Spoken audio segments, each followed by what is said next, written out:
Hello dear student, नमस्कार। आज एक बार फिर से जो है आपका स्वागत करता हूं महेंद्र ज्ञान एजुकेशनल चैनल पर। आज जो है हम एक और इम्पोर्टेंट टॉपिक के बारे में डिस्कस करने जा रहे हैं, जिसका जो है आपने पहले भी जो है कभी नाम सुना होगा, जिसे हम कहते हैं वाइटल साइन। आपने देखा होगा हमारे शरीर के अंदर जो है कुछ ऐसे ऑर्गन पाए जाते हैं जो अगर वो फंक्शन करना बंद कर दें तो फिर व्यक्ति को जो है एक तरीके से डेड मान लिया जाता है। जैसे एग्जाम्पल के लिए आपका हार्ट हुआ, अगर वो दिल धड़कना जो है आपका बंद कर देगा तो इसका मतलब है कि व्यक्ति के अंदर जो है पल्स नहीं मिलेगी, धड़कन उसके अंदर नहीं मिलेगी, तो वो डेड माना जाएगा। ऐसे ही जैसे आपका रेस्पायरेशन हुआ, रेस्पायरेशन जो है लंग्स के माध्यम से होता है। अगर आपका रेस्पायरेशन भी अगर जो है बंद हो जाए तो फिर आपकी सांसें नहीं चलेगी, तो वहाँ आपको रेस्पायरेशन नहीं मिलेगा, तो वो भी जो है व्यक्ति डेड माना जाएगा। ऐसे ही जो है ब्लड प्रेशर जो कि हमारे हार्ट के माध्यम से जो है कंट्रोल किया जाता है, जो कि नॉर्मल 120/80 होता है, वो ब्लड प्रेशर भी अगर किसी के अंदर नहीं मिले तो इसका मतलब व्यक्ति को जो है डेड माना जाएगा। आज जो है हम ऐसे ही इम्पोर्टेंट टॉपिक के बारे में डिस्कस करने वाले हैं, जिसे हम वाइटल साइन कहते हैं। वाइटल ऑर्गन चल रहे हैं तो ये वाइटल साइन हमें मिल रहे हैं। अगर ये हमारे वाइटल ऑर्गन्स जैसे हमारा हार्ट हुआ, जैसे हमारा लंग्स हुआ, ये अगर काम करना बंद कर दें तो हमें वाइटल्स भी हमें हमारी बॉडी के नहीं मिलेंगे। ठीक है ना। तो आज जो है ये जो टॉपिक मैंने चुना है, ये टॉपिक सारे ही जो है मेडिकल से संबंधित जितने भी डिपार्टमेंट होते हैं उन डिपार्टमेंटों के लिए, सभी के लिए ही इम्पोर्टेंट है। चाहे वो डॉक्टर्स हों, चाहे वो नर्सेज हों, चाहे फार्मासिस्ट हों, चाहे लैब टेक्नीशियन हो, हम जो है सब मिलकर के ह्यूमन की बॉडी पर ही वर्क कर रहे हैं, या ह्यूमन की बॉडी के लिए ही जो है अपना कार्य कर रहे हैं। तो जब व्यक्ति जो है हमारे पास में हॉस्पिटल के अंदर आता है तो हॉस्पिटल में जो है सबसे पहली priority as a doctor, as a nurse आपकी यही बनती है कि भाई पहले उस पेशेंट का क्या देखा जाए, वाइटल साइन देखा जाए। वाइटल साइन से आपको बहुत सारी चीज़ों का अंदाज़ा हो जाता है। अगर वाइटल्स स्टेबल हैं तो इमरजेंसी जैसी कोई बात नहीं है, लेकिन अगर वाइटल्स की रीडिंग जो है ऊपर नीचे हो रही है तो आप ये मान कर के चलें कि व्यक्ति के साथ में फिर कुछ भी हो सकता है। इन वाइटल साइंस को जो है, जैसे मैंने इस यहाँ पर लगा भी रखा है, ये जो इमेज आपको दिखाई दे रहा है ये एक उस मॉनिटर का इमेज है जो कि आईसीयू में या इमरजेंसी वार्ड में या फिर कोई और क्रिटिकल केयर यूनिट के अंदर जो है पेशेंट्स जब एडमिट होता है तो वहाँ पर जब पेशेंट के ये लगाया जाता है तो ये सारी जो रीडिंग आपको दिखाई दे रही है, ये सारी रीडिंग आपको मॉनिटर पर देखने को मिलेगी। ठीक है ना। इसमें जो आपको ये रेड दिखाई दे रहा है ये होता है हमारा ब्लड प्रेशर, जो कि इसमें 121/81 आ रहा है। ये जो आपको ब्रैकेट में दिखाई दे रही है ये हमारी होती है पल्स। ठीक है ना, हमारी धड़कन कितनी चल रही है। और ये एक चलने का जो है, हमारी जो हार्ट की जो धड़कन है उसके चलने का एक रिदम होता है कि वो किस प्रकार से चल रही है। ठीक है ना। इसको जो है जो कार्डियक से संबंधित जो जुड़े हुए व्यक्ति हैं, चाहे वो डॉक्टर हो या फिर जो नर्सेज वगैरह हो, तो वो जो है इसको अच्छे से और रीडिंग कर पाते हैं। ये जो हमारा चल रहा है, ये जो दिखाई दे रहा है आपको, ये हमारा रेस्पायरेशन है। रेस्पायरेशन की अगर हम बात करें तो आगे जो है हम एक एक जो है एक एक चीज़ को जो है बात करेंगे, लेकिन उससे पहले जो है मैं यहाँ पर आपको बताना चाहूँगा कि वाइटल साइन आखिरकार होता क्या है। वाइटल साइन की अगर मैं परिभाषा की बात करूं तो vital signs are the most important clinical measurement that indicate the status of the body vital life sustaining function. They help in detecting और monitoring medical problem and are checked routinely in health care setting। Vital science जो है वो एक जो है बहुत ही important clinical measurement है, इसमें कोई दो राय वाली बात नहीं है। क्लिनिकल में जब भी कोई पेशेंट आएगा तो पेशेंट का आप ये मान कर के चलें, अगर हम उसके वाइटल्स को असिस नहीं करें, वाइटल को अगर नहीं देखें तो हम पेशेंट का कुछ भी असिस नहीं कर पाएंगे। इसलिए वाइटल जो है वो क्लिनिकल मेजरमेंट है। क्लिनिकल मेजरमेंट मतलब क्लिनिकल एरिया में मापे जाने वाला, जिसे हम मेजरमेंट कह रहे हैं, जो कि ये इंडिकेट करता है कि हमारे पास में जो पेशेंट हॉस्पिटल में आया है उसकी बॉडी कैसे फंक्शन कर रही है। समझ पा रहे हैं मेरी बात को? वाइटल साइंस जो है वो किसी भी पेशेंट की बॉडी के बारे में हमें ये बताते हैं कि उसके शरीर के अंदर क्या चल रहा है, किस प्रकार से उसकी बॉडी फंक्शन कर रही है, और कहीं उसकी जो है ज़िंदगी को कोई ख़तरा तो नहीं है, लाइफ के लिए सस्टेनिंग तो नहीं है। इस चीज़ का अंदाज़ा जो है हम किसके माध्यम से लगा सकते हैं? वाइटल साइंस के माध्यम से लगा सकते हैं। They help in detecting on monitoring medical problem and are check routinely health care setting. जब भी पेशेंट्स जो है चाहे रूटीनली केयर के लिए दिखाने के लिए जाएं, चाहे किसी इमरजेंसी हालात के दौरान दिखाने के लिए जाएं, जब भी पेशेंट हमारे पास में आएगा तो हमारी जो है ये जिम्मेदारी बनती है कि उस पेशेंट की बॉडी को असिस करने के लिए, उसकी मेडिकल से संबंधित समस्याओं को असिस करने के लिए हमें सबसे पहले जो है उस पेशेंट का वाइटल साइंस लेना पड़ेगा। और वाइटल साइंस जो है वो कई प्रकार के होते हैं। मैंने यहाँ के पर जो आपको ये इमेज दिखाई दे रही है, इसमें ये आपको दिख रहा होगा, इसे हम स्टेथोस्कोप कहते हैं। क्या कहते हैं? स्टेथोस्कोप। आप जब हॉस्पिटल गए होंगे तो डॉक्टर्स के गले में या नर्सेज के गले में आपने ये देखा होगा, इसे हम स्टेथोस्कोप कहते हैं। इसी की बदौलत जो है हम पेशेंट का रेस्पायरेशन, जब व्यक्ति सांस लेता है तो सांस लेने के दौरान, सांस छोड़ने के दौरान हमारे लंग्स जो है उनसे एक साउंड प्रोड्यूस होता है। उस साउंड को जो है इस स्टेथोस्कोप के माध्यम से सुना जाता है। तो ये भी जो है एक मुख्य भूमिका निभाता है वाइटल साइंस लेने के दौरान। दूसरा, आप इस व्यक्ति का हाथ देख रहे होंगे, इस हाथ पर जो है ये लगा हुआ है, इसे हम पल्स ऑक्सीमीटर कहते हैं। क्या कहते हैं? Pulse oximeter. पल्स ऑक्सीमीटर का काम क्या है कि वो हमारी पल्स को बताएगा और साथ ही साथ हमारे ब्लड वेसल्स के अंदर जो ब्लड बह रहा है उसके अंदर ऑक्सीजन का सेचुरेशन कितना है वो भी हमें बताएगा। कोविड के दौरान कई लोग वाग जो है इसे घर पर भी जो है लेकर के आए हैं। कई लोगों ने इसे ख़रीदा है कि पेशेंट का जो है ऑक्सीजन सेचुरेशन तो नहीं गिर रहा है, क्योंकि जिन व्यक्तियों का ऑक्सीजन सेचुरेशन कोविड के दौरान गिरा था उनको जो है इमीडिएट जो है ऑक्सीजन देने की आवश्यकता पड़ी थी। तो इसलिए कई लोगों ने जो है इसको क्या किया, कई लोगों ने इसे ख़रीद लिया था। दूसरा जो ये आपको इधर दिखाई दे रहा है, इसे हम थर्मामीटर कहते हैं। हमारी बॉडी का एक तापमान होता है और उसी तापमान पर हमारे सारे ऑर्गन्स जो है वो सही तरीके से स्टेबल बने हुए हैं और सही तरीके से काम कर रहे हैं। अगर वो तापमान जो है ज़रूरत से कम होगा तो भी हमारी बॉडी के अंदर उपस्थित सिस्टम्स के लिए हानिकारक होगा, और अगर वो तापमान जो है नॉर्मल से ज़्यादा होगा तो उसे हम फीवर कहते ही हैं। उसको मापने के लिए यहाँ पर थर्मामीटर है।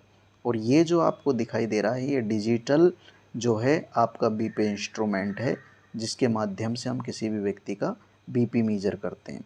तो यहाँ पर मैं वाइटल साइंस का जिक्र कर रहा हूँ। वाइटल साइन एक इम्पोर्टेंट क्लिनिकल मेजरमेंट है जिसके माध्यम से हॉस्पिटल एरियाज़ में आने वाले पेशेंट की बॉडी किस प्रकार से अपना काम कर रही है और उस बॉडी के जो है ऑर्गन्स किस सिस्टम से जो ऑर्गन्स जो है वो किस प्रकार से काम कर रहे हैं, इस रीडिंग को मापना ही क्या कहलाता है? वाइटल साइन कहलाता है। और इस वाइटल साइंस के माध्यम से हम जो है उस पेशेंट की बॉडी के अंदर कई सारी समस्याएं चल रही है या फिर वो व्यक्ति हेल्दी है, ये हम वाइटल साइंस से जो है कहीं न कहीं अंदाज़ा लगा पाएंगे। आगे देखिए कि ये वाइटल साइंस आखिरकार इनके अंतर्गत क्या-क्या चीज़ जो है उसको अपन इंक्लूड करेंगे। तो मैंने पहला बताया आपको टेम्परेचर। टेम्परेचर इसके अंदर सबसे पहली चीज़ आएगी जिसे हम इंक्लूड करेंगे। और टेम्परेचर जो है वो हमारे शरीर का किस प्रकार रेगुलेट हो रहा है कि हमारी बॉडी का जो तापमान है वो अंदर से जो है एक नॉर्मल रीडिंग होती है। मानव बॉडी का तापमान की अगर मैं बात करूं तो 98.6 डिग्री फ़ारेनहाइट। नोट कर लीजिए, 98.6 डिग्री फ़ारेनहाइट में अगर हम देखेंगे तो, और अगर इसको जो है हम सेल्सियस में अगर देखेंगे तो यही जो है 37 डिग्री सेल्सियस। एक मानव के शरीर का तापमान नॉर्मल अगर मैं बात करूं तो 37 डिग्री तो सेल्सियस में होता है, और फ़ारेनहाइट में अगर मैं बात करूं तो 98.6 डिग्री फ़ारेनहाइट में होता है। अगर इससे बढ़ेगा तो उसका मतलब उस व्यक्ति को फ़ीवर आ रहा है, अगर इससे गिरेगा तो वो भी जो है नॉर्मल तापमान से नीचे जो है उसका तापमान हाइपोथर्मिया में व्यक्ति जा रहा है। तो पहला जो है वाइटल साइंस के अंतर्गत जो इंक्लूड किया जाता है उसे हम टेम्परेचर कहते हैं। दूसरा अगर मैं बात करूं तो दूसरी चीज़ आती है पल्स। पल्स का मतलब होता है धड़कन, और ये हमारा हार्ट जो है उसके अंदर जो है कॉन्ट्रैक्शन रिलैक्सेशन हो रहा है, तो हमें जो है ये हमें पल्स का आभास हो रहा है। तो दूसरा जो चीज़ आता है वो आता है पल्स। तीसरा जो है वाइटल साइंस आता है आपका रेस्पायरेशन।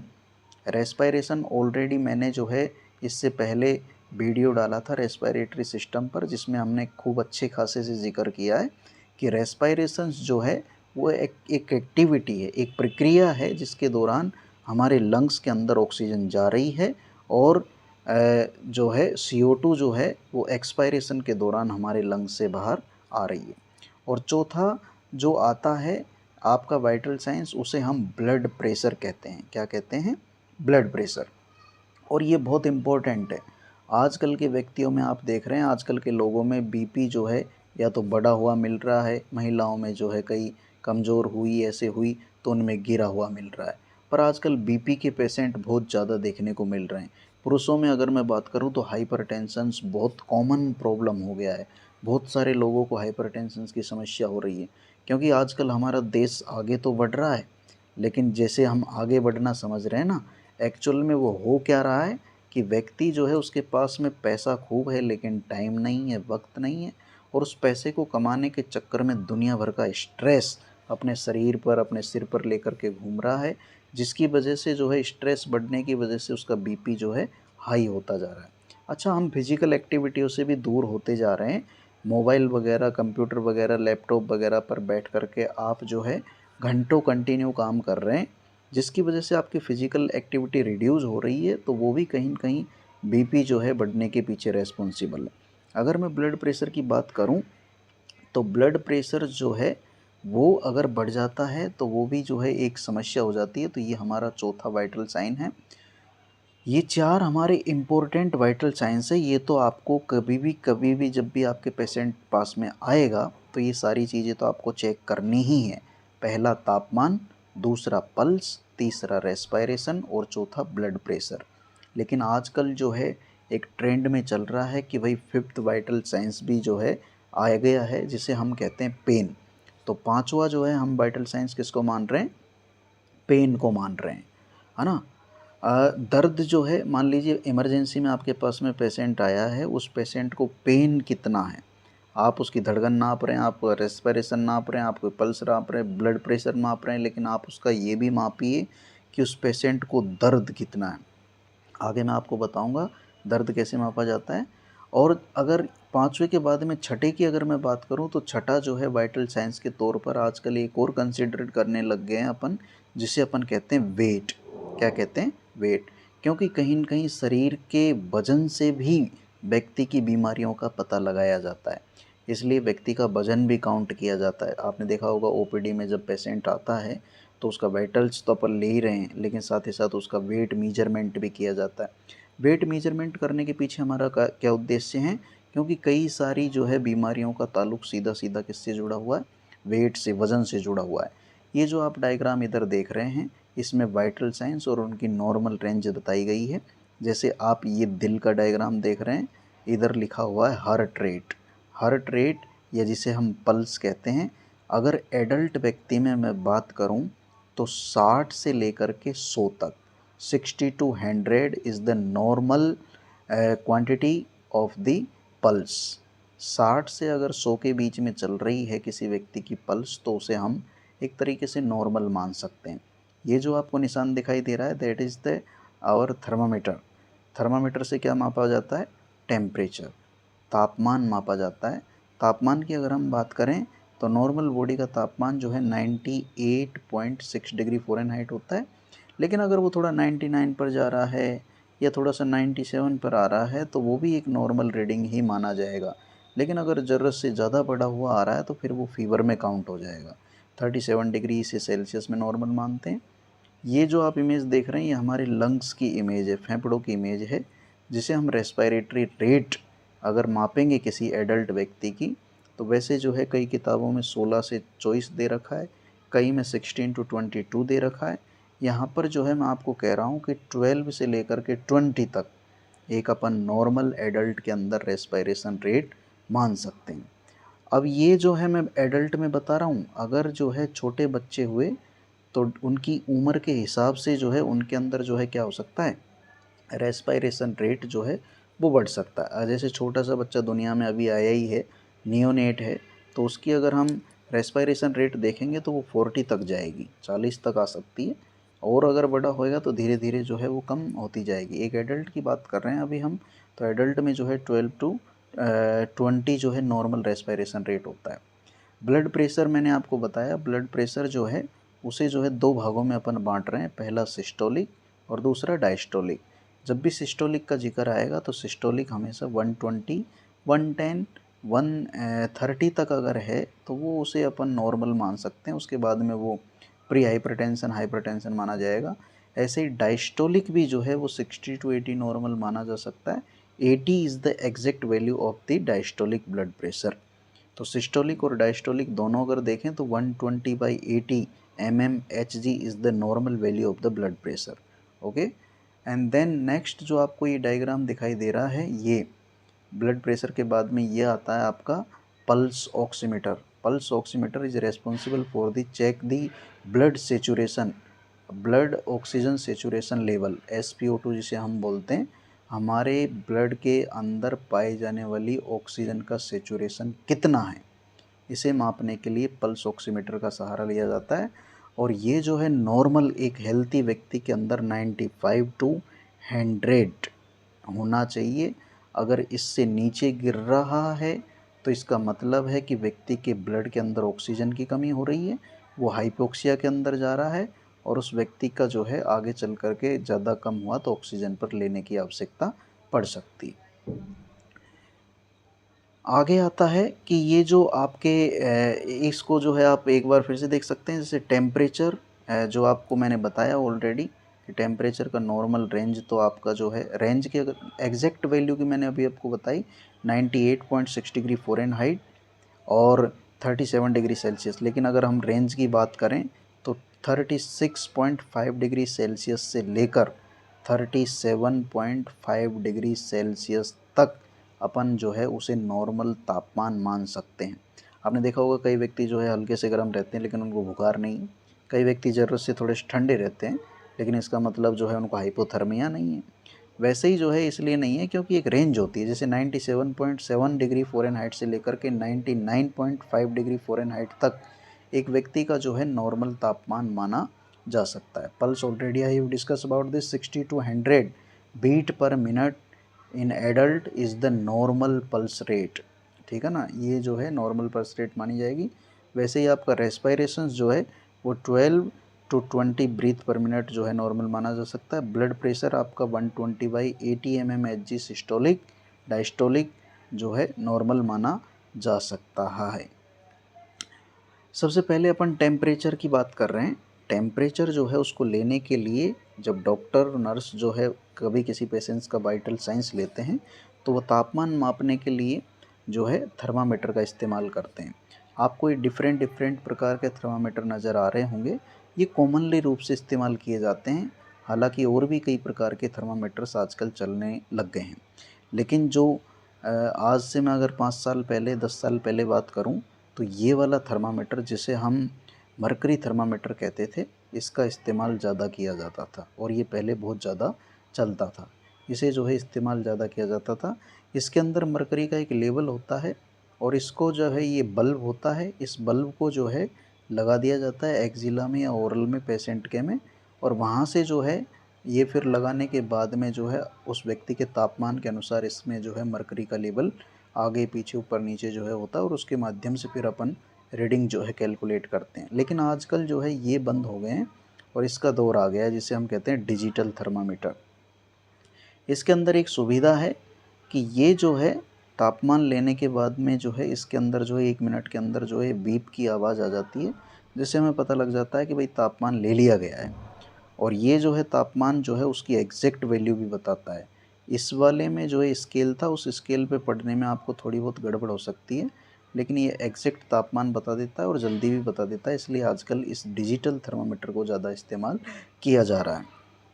इधर जो आपको इमेज दिखाई दे रही है, आपने कोरोना में जो है आपने ये अच्छे से जो है देखा होगा, जो गेट पर गार्ड वगैरह खड़े रहते हैं, जहाँ कहीं एग्ज़ाम चल रहा हो या फिर हॉस्पिटल में भी एंट्री करने से पहले या फिर कहीं ऑफिसों में भी एंट्री करने से पहले उस व्यक्ति को फीवर तो नहीं है, उसके लिए कोरोना के दौरान ये वाला थर्मामीटर, जिसे डिजिटल टेम्पोरल आर्टरी थर्मामीटर कहते हैं, ये जो है खूब इस्तेमाल किया गया था। ये जो है क्या करता है, इसे जो है आप हल्का सा टच करेंगे तो ये आपका तापमान इस स्क्रीन पर बता देगा, ठीक है ना। अच्छा, कई और भी थर्मामीटर आते हैं, जैसे इस डायग्राम में आप देख रहे हैं, इसमें जो ये थर्मामीटर इसके लगाया जा रहा है वो इसके ईयर के माध्यम से जो है टेम्परेचर लेने के लिए लिया जा रहा है, ठीक है ना। इसमें जो बल्ब आता है उसे कहाँ लगाया जाता है, ईयर पर, इसीलिए इसे डिजिटल ईयर थर्मामीटर कहते हैं। ये वाला नॉर्मल थर्मामीटर था, जिसे कि एक्जिला में और ओरल में लगा करके आसानी से तापमान लिया जा सकता है। लेकिन इसका जो है एडल्ट में जब हम ले रहे हैं तो एक्जिला जो है मोस्टली रूप से प्रीफर करते हैं, ओरल में कोई उसको लेना पसंद करे नहीं पसंद करे, लेकिन एग्जैक्ट तापमान ओरल से सही आता है उल्टा, ठीक है ना। छोटे बच्चों को जो है हम एक्जिला से भी नहीं लेते हैं और ओरल से भी नहीं लेते हैं, क्योंकि बच्चा जो है वो कोई ज़रूरी नहीं लंबे समय तक हाथ को ऐसे रोक करके रखें, इसलिए वहाँ भी रिस्क रहता है रीडिंग इफेक्ट होने का। और दूसरा जो है मुंह के अंदर डाल दिया तो बच्चा हो सकता है इसके जो है बल्ब को चबा करके खा जाए, इसलिए जो है उसके अंदर भी जो है अपन नहीं करते हैं, ठीक है ना। तो बच्चों में अपन टिम्पेनिक वाला या रेक्टल वाला जो है थर्मामीटर का इस्तेमाल तापमान लेने के लिए करते हैं, लेकिन अभी हम क्योंकि जिक्र एडल्ट का कर रहे हैं तो एडल्ट में जो है इस प्रकार के थर्मामीटर का इस्तेमाल किया जाता है, जिससे जो है तापमान लिया जाता है। हमारे तापमान को रेगुलेट करने के लिए हमारा हाइपोथैलेमस, जो कि पिट्यूटरी ग्लैंड के ऊपर पाया जाता है, वो रेस्पॉन्सिबल होता है और वो जो है हमारे तापमान को नियंत्रित कर रहा है। टेम्परेचर के बाद में जो है नेक्स्ट आता है पल्स। पल्स आपने सुनी होगी, पल्स आपने देखी भी होगी, पहले भी के भी लोग जब वेद वगैरह जो है आपका इलाज करते थे तो वो कहते थे ना, नवज पकड़ करके बीमारियां समझ लेते हैं। एक्चुअल में वो जो नवज होती थी वो पल्स होती थी। क्या होती थी, पल्स। अब कोई जो है उसे हाथ पकड़ करके ऐसे पहले मेजर किया करते थे, जैसे मैंने आपको डायग्राम भी बता रखा है। जब भी हम किसी व्यक्ति की पल्स चेक करेंगे तो इन दो उंगलियों का सहारा लेंगे और इन दो उंगलियों का सहारा आपको इस तरीके से लेना है, टिप ऑफ द फिंगर इस तरीके से लेना है कि ना ज़्यादा प्रेस हो और ना ज़्यादा ऊपर रहे। ज़्यादा ऊपर रहेगी तो आपको महसूस नहीं होगी और ज़्यादा प्रेस कर दी तो भी महसूस नहीं होगी, लेकिन आप हल्के से सॉफ्ट हाथों से जो है थोड़ा सा प्रेस करेंगे तो आपको जहाँ पर इसने ये हाथ रख रखा है, जहाँ पर मैंने भी ये हाथ रख रखा है, इधर हमारी रेडियल पल्स होती है हाथ के अंदर, जिसे हम ज़्यादातर जो है फील करते हैं। हालांकि आजकल जो है ज़माना बदल गया है और पल्स जो है चेक करने के लिए हमारे पास में पल्स ऑक्सीमीटर आ गया है, तो पल्स ऑक्सीमीटर इजीली हमें बता देता है। लेकिन हम जो है अगर पल्स ऑक्सीमीटर हमारे पास में नहीं हो तो इस तरीके से जो है क्या करते हैं, हम पल्स को मेजर करते हैं। ये मैंने एक बॉडी यहाँ पर बता रखी है आपको, और ये बॉडी की जो है अलग अलग साइड से जहाँ से हम जो है हम क्या करते हैं, पल्स जो है चेक कर सकते हैं। जैसे सबसे पहले इसमें बता रखा है टेम्पोरल। टेम्पोरल एरिया जानते हैं आप, ये हमारी टेम्पोरल बोन है और यहाँ पर जो ये एरिया होता है, यहाँ से जो है पहली पल्स जो टेम्पोरल होती है उसे अच्छे से चेक किया जा सकता है, फिल किया जा सकता है। उसके बाद में जो नेक्स्ट पल्स का साइट आता है वो कैरोटिड आता है। कैरोटिड जो है आर्टरी जो ब्रेन को सप्लाई करने के लिए हार्ट से जा रही है, वो कैरोटिड जहाँ से गुजर रही है वहाँ पर अगर आप प्रेस करेंगे तो फिर जो है आपको यहाँ पर पल्स जो महसूस होगी उसे हम कैरोटिड कहते हैं। चेस्ट के अंदर जहाँ हमारा दिल होता है, वहाँ दिल के आसपास जो है आप धड़कन महसूस करें, उसे आप एपिकल पल्स के नाम से जानते हैं। और ये जो आपकी भुजा है, इस भुजा के अंदर यहाँ पर जो आप पल्स फील होएगी आपको, वो आपकी ब्रेकियल कहलाएगी और इस पर मैं ऑलरेडी डिस्कस कर चुका हूँ। ये जो है आपकी रेडियल पल्स कहलाएगी। एक जो आपकी जांघ के पास में जो पल्स आपको फील होती है उसे अपन फीमोरल पल्स के नाम से जानते हैं। किसके नाम से जानते हैं, फीमोरल पल्स के नाम से जानते हैं। और घुटने के पीछे जो आपको महसूस होती है उसे पोप्लिटियल पल्स के नाम से जानते हैं। क्लियर। और ये जो आपको यहाँ पर इसके टखने के पास में जो डोर्सल पेडिस से यहाँ महसूस होगी उसे अपन डोर्सल पेडिस कहते हैं। और एक आपकी टीबिया के पीछे की तरफ जो है साइड में टखने की तरफ यहाँ में जो महसूस होगी उसे अपन क्या बोलते हैं, पोस्टीरियर टीबियल्स जो है लोकेशन के नाम से जानते हैं। तो ये कुल मिलाकर के 9 साइट है, 9-10 साइट है जहाँ से जो है आपको पल्स जो है इजीली फील हो जाती है। लेकिन हम मोस्ट कॉमनली जो है रेडियल पल्स, कैरोटिड पल्स, या फिर हमारे पास में स्टेथोस्कोप है तो एपिकल पल्स, या फिर टेम्पोरल पल्स, फीमोरल पल्स, इनको जो है कॉमनली रूप से जो है देखते हैं। इसमें आपको ये डायग्राम में दिखाई दे रहा होगा, ये इस व्यक्ति का यहाँ पर, ये इसकी एक्जिला एरिया में, ये जो है इसका ब्रेकियल वाले एरिया में जो है पल्स फील करने का प्रयास कर रहा है, ये इसका रेडियल एरिया में पल्स फील करने का प्रयास कर रहा है, ये इसकी कैरोटिड पल्स को फील करने का प्रयास कर रहा है, और ये इसकी एपिकल पल्स को फील करने का प्रयास कर रहा है, ये यहाँ पर इसकी फीमोरल पल्स को फील करने का प्रयास कर रहा है, और ये इसकी पोप्लिटियल पल्स को फील कर रहा है। ठीक है ना। तो ये ऐसे करके जो है यहाँ पर, और ये इसकी जो है अभी अपन ने पोस्टीरियर टीबियल के बारे में पढ़ा, वो उसको फील करने का प्रयास कर रहा है। तो ये हमारी कुछ साइट्स हैं, कुछ जगह हैं जहाँ से हम इजीली पल्स फील कर सकते हैं। पल्स मैं फिर से कह रहा हूँ, एग्जैक्ट जो पल्स होती है वो तो 72 बीट पर मिनट एक एडल्ट के अंदर होती है, जिसे हम दिल की धड़कन कहते हैं। लेकिन वो कोई ज़रूरी नहीं है 72 ही हो, 60 से और 100 के बीच में आएगी तो उसे भी हम जो है नॉर्मल पल्स काउंट करेंगे। Next is the blood pressure. Blood pressure आपने अच्छे से जानते ही हैं, बीपी जिसे हम शॉर्ट में बोलते हैं। और आजकल जो है बहुत सारे लोगों में इससे संबंधित समस्याएं देखने को मिल रही है। ये जो मैं इमेज में आपको दिखाने का प्रयास कर रहा हूँ, ये पेशेंट है, ये डॉक्टर है, और ये इसने यहाँ पर डिजिटल जो है ब्लड प्रेशर मापने का जो डिजिटल एक आता है स्पेग्मोमेनोमीटर, स्पेग्मोमेनोमीटर जो आता है उसके अंदर जो है मरकरी आती है, और मरकरी से चेक करते हैं अपन। लेकिन ये वाला जो है डिजिटल जो है बीपी इंस्ट्रूमेंट है, इसके अंदर जो है मरकरी वर्करी कुछ नहीं आती, इसके अंदर ये चार्ज होता है और ये ऐसे रीडिंग दिखाता है। ये इसके अंदर सेल भी डलते हैं, और ये कफ होता है, ये कफ को जो है पेशेंट के आप जो है हाथ के ऊपर, कॉमनली जो है आपको पेशेंट को सिटिंग पोजीशन में बैठा करके और उसके लेफ़्ट हैंड का जो है सहारा लेंगे आप, तो सही जो है उसका बीपी आएगा। ठीक है ना। ये कफ को बांध करके और फिर इसको प्रेस करते हैं, इसके अंदर बल्ब होता है, उससे के जो है इसके अंदर हवा भरते हैं। ऐसे हवा भरने के बाद में जो है ये टाइट हो जाता है, और फिर उसके बाद में जो है यहाँ पर आपको इस प्रकार से आपका सिस्टोलिक प्रेशर, डायस्टोलिक प्रेशर और नॉर्मल जो पल्स रेट है इसकी चल रही है, वो तीनों चीज़ें आपको यहाँ पर मिलेगी। लेकिन फिर भी मैं आपको एक बार बता दूं कि बीपी जो है क्या होता है, क्योंकि आजकल बहुत सारे लोगों में देखने को मिल रहा है बीपी मतलब ब्लड प्रेशर। ब्लड प्रेशर की मैं परिभाषा की बात करूं तो blood pressure is the force excreted by circulating blood on the walls of the arteries. It is one of the vital signs that indicate the health of the cardiovascular system. वाजिब सी बात है, बीपी जो है वो आपके हृदय से संबंधित बीमारियों के बारे में बताता है, या हृदय आपका किस सकुशलता से काम कर रहा है, तो आपका बीपी सही आ रहा होगा।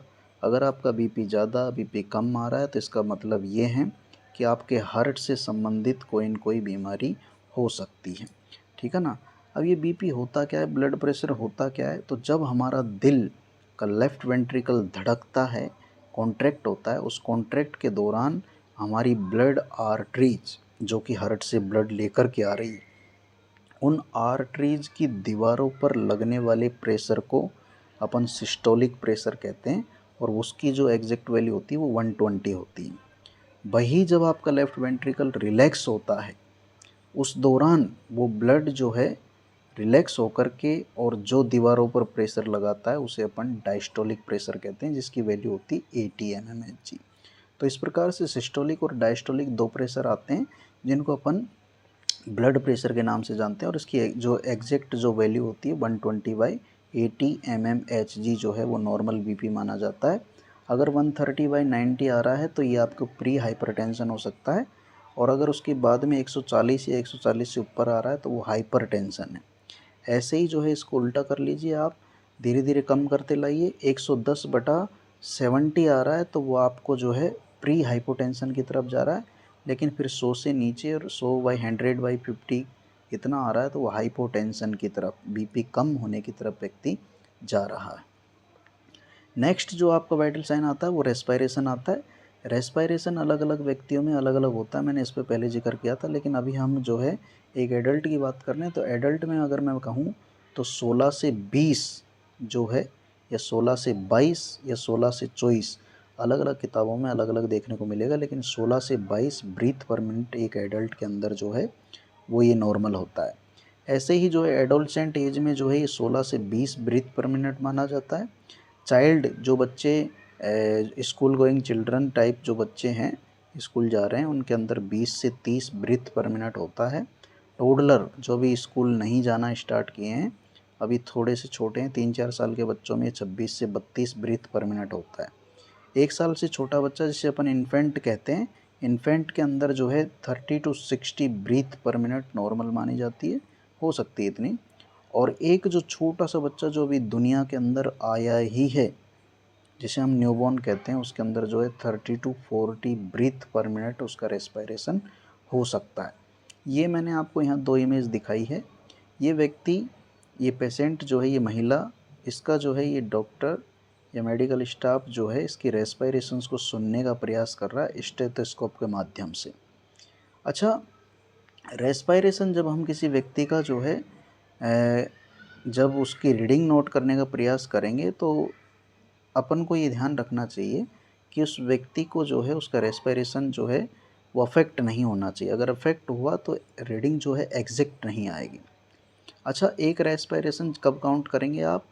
जब मान लीजिए एक व्यक्ति जो है सांस लेने के बाद में जो है एक बार छोड़ें, तो चाहे उस टाइम जो छोड़ रहा है उस टाइम पे काउंट कर लो, या फिर ले रहा है उस टाइम पे काउंट कर लो, लेकिन एक साइकिल, एक छोड़ करके एक लेने को एक काउंट किया जाएगा। 1 मिनट के अंदर एक व्यक्ति कितनी बार जो है सांस ले रहा है उसको काउंट किया जाएगा, तो वो उसका नॉर्मल ब्रीथिंग पैटर्न या रेस्पायरेशन रेट उसका आ जाएगा। इस प्रकार से भी जो है हम कभी कभार चेस्ट वगैरह जो है उस पर हाथ रख करके भी मेजर करते हैं। कभी कभार हम जो है बिना बताए पेशेंट को उसकी चेस्ट को जो है मेजर करते हैं, उससे जो है एग्जैक्ट रीडिंग आती है कि कितनी बार उसकी सांसें चल रही है 1 मिनट के अंदर, वो जो है रेस्पायरेशन रेट कहा जाता है उसे। जो पांचवा जो आपका वाइटल साइन आता है उसे हम पेन कहते हैं, और ये पेन जो है, दर्द जो है, उसको भी आजकल जो है एक स्केल के माध्यम से मापा जाता है जिसे हम पेन स्केल कहते हैं। देखो मैं यहाँ आपका इस इमेज में ये क्या कह रहा है कि pain is the 5th vital sign, मतलब आपका 5वां वाइटल साइन जो आजकल माना जाता है वो पेन माना जाता है। और ये आपको ये घड़ी आपको दिखाई दे रही होगी, इसमें एक ग्रीन वाला जो सिग्नल है ये इंडिकेट कर रहा है कि दर्द तो है लेकिन लो है। यहीं जो येलो वाला जो है वो इंडिकेट कर रहा है कि दर्द है लेकिन मॉडरेट टाइप का है, मतलब कम भी नहीं है तो ज़्यादा भी नहीं है, मध्यम प्रकार का है। लेकिन ये जो रेड वाला सिग्नल है ये कह रहा है कि बहुत ज़्यादा जो है दर्द है। अच्छा, इसी को जो है अपन इस स्केल के माध्यम से भी मापने का प्रयास करते हैं। अगर ये ग्रीन आ रहा है तो नो पेन, कोई दर्द नहीं है, इसमें देखो चेहरा मुस्कुरा रहा है। लेकिन अगर ये 1, 2 और 3 आ रहा है तो इसका मतलब माइल्ड प्रकार का पेन इस व्यक्ति को हो रहा है, थोड़ा बहुत दर्द इसको होने लग गया। और यहाँ पर अगर ये 4 से 6 के बीच में आ रहा है तो मॉडरेट प्रकार का पेन, अब इसकी धीरे धीरे स्माइल गायब होती जा रही है। अगर ये जो है आपका 4 to 6 के बीच में आ रहा है तो ये सीवियर की तरफ जो है धीरे धीरे बढ़ रहा है, ठीक है ना। 7 to 9 जो है अब जो है इसके आंसू से आने लग गए हैं, और इस 7 to 9 में इसको वेरी सीवियर पेन यस होने लग गया है। और 10 वाले में तो ये बहुत बुरी तरीके से रो रहा है, चिल्ला रहा है, मतलब बहुत असहनीय पेन इसको हो रहा है। तो ये आपका जो है 5वां वाइटल साइंस था। तो आज जो है हमने बच्चों वाइटल साइन के बारे में पढ़ा। वाइटल साइन हमारी बॉडी का एक ऐसा क्लिनिकल मेजरमेंट है जो अगर सही चल रहा है तो इसका मतलब बॉडी सही काम कर रही है। अगर थोड़ा बहुत भी गड़बड़ा रहा है तो ये फिर किसी आने वाली बीमारी का संकेत है।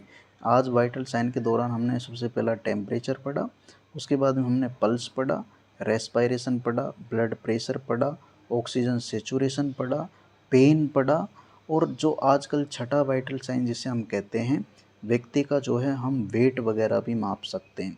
तो ये वाइटल साइंस से कई सारी चीज़ों का हमें पता लगता है, और वाइटल साइन एक इम्पॉर्टेंट जो है वो पार्ट है, चाहे आप नर्सेज की दृष्टि से, डॉक्टर की दृष्टि से, या फिर और कोई हेल्थ केयर वर्कर की दृष्टि से देखें। जब भी आपके पास में पेशेंट आएगा तो पेशेंट का सबसे पहले वाइटल साइन एग्जैक्ट लेना बहुत ज़रूरी है, क्योंकि वाइटल साइन जो है एग्जैक्ट ले लिया तो उसकी आधी बीमारियों का पता आपको लग ही जाएगा। और वाइटल साइंस जो है अगर सही आ रहा है तो पेशेंट स्टेबल है, वाइटल साइन अगर सही नहीं आ रहा है तो पेशेंट स्टेबल नहीं है। इमरजेंसी में पेशेंट के आने के बाद में जो सबसे बड़ी जो हम जहद करते हैं, जिसके लिए हम संघर्ष करते हैं, पेशेंट के वाइटल स्टेबल करने का ही प्रयास करते हैं। चाहे ऑपरेशन थिएटर ले लो, चाहे क्रिटिकल केयर यूनिट ले लो, आईसीयू ले लो, कोई सा भी ले लो, ये जो मॉनिटर है अगर ये सही चल रहा है तो इसका मतलब डॉक्टर और नर्सेज की भी जो है धड़कनें सही चल रही हैं। अगर ये गड़बड़ा रही है तो कहीं न कहीं पेशेंट तो जा ही रहा है दुनिया से, पेशेंट की तो धड़कन चलो गड़बड़ा ही रही है, लेकिन उसके साथ साथ में मेडिकल स्टाफ की भी जो है धड़कनें गड़बड़ाने लग जाती है। इसलिए इस वाइटल साइंस का नॉर्मल रहना ज़रूरी है, और इसी के लिए हम सारे जो है हॉस्पिटलों में जो है काम कर रहे हैं और ये वाइटल साइंस को नॉर्मल रखने का प्रयास कर रहे हैं। तो आज जो है ये हमारा टॉपिक था वाइटल साइंस। Thank you. ज़्यादा से ज़्यादा जो है चैनल को लाइक करें, सब्सक्राइब करें और शेयर करें। नमस्कार।